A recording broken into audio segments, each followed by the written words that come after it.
Alright guys, I hope you like the scenery. I do. That stream goes on and on all the way to the highway. We're at the my secret spot, right? Nate's secret spot. About a mile from my house. Can only get here from walking, obviously, but I wanted to touch on the subjects that I'm going to cover in the training videos. First, what we're going to talk about is airspace. You have Class C airspace, which covers smaller metropolitan areas like Tulsa, KTUL, Tulsa International Airport. That's a Class C airspace, which is what you might call a one shelf with a core. Then a Class B would be a larger metropolitan area, something like Atlanta. That would have two shelves with a core, a large upper shelf that covers the lower shelf and is further out in radius and higher up in elevation. Then the secondary shelf would be the one that is laying directly beneath it, just above the core, and would have a radius much smaller than the upper shelf in an either Class B, where there are two shelves, or in a Class C, where it's just one shelf. It's basically an upside down wedding cake. You've got Class A, B, C, D, E, and G, and they all have their different meanings for what they represent. There's certain things you need to be thinking about when you're thinking about airspace on an aeronautical chart. So before we get too far involved with what the airspace is and what you're looking at when you see airspace drawn out on an aeronautical chart, let's talk more about the legend on an aeronautical chart. I circled the airspace symbols on this slide so you can see that you must notice the small differences when you look at Class C airspace or whatever airspace on an aeronautical chart. In the legend, if you look closely, it shows you a solid line, but also with a fade coming out from it. Well, if you look further, notice that it says that's Class E airspace.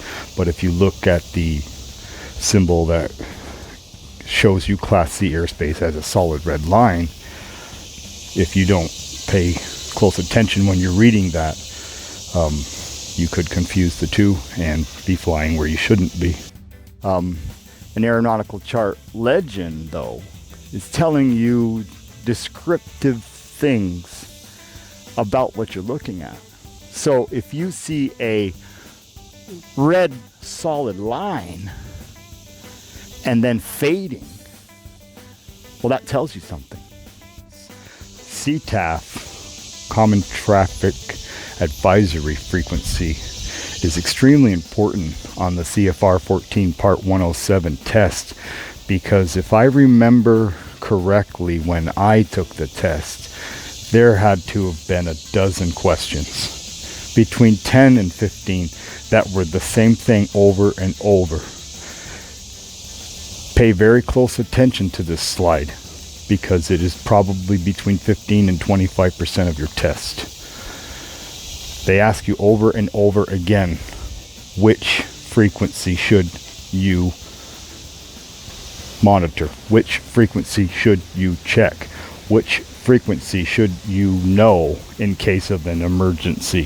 Which frequency should you check to make sure that traffic is normal? It's always going to be that C with the number directly next to it. It can get confusing when you start seeing Unisom and a few other different symbols that they use. Just remember, you're looking for that prominent C.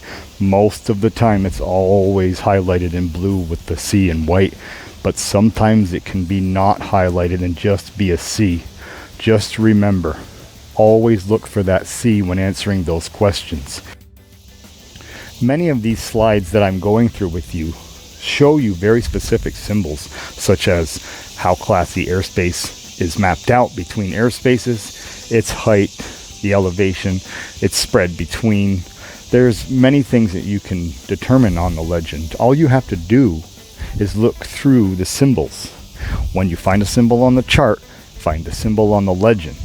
The legend will explain to you exactly what that symbol is meaning. Once you do that 10 or 20 times with just random charts online, you'll all of a sudden be able to read them.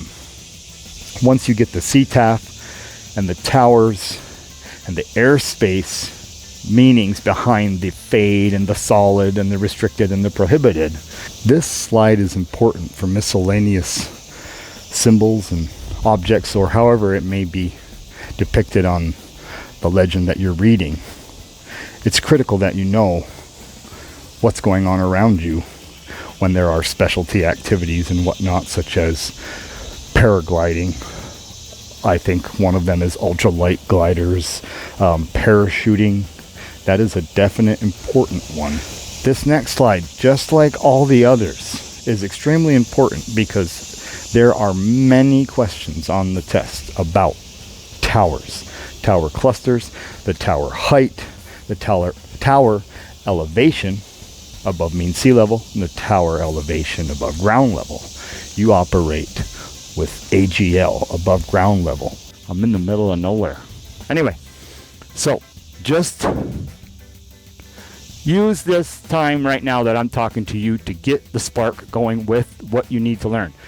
I am going to make every attempt to take these videos and have them formally structured properly so you can pick the subject you need to dive in on. Use the video to spark more interest and then dive in further and get way deep into it. Thank you for watching my personal pilot training series. And as always, thank you for your continued support.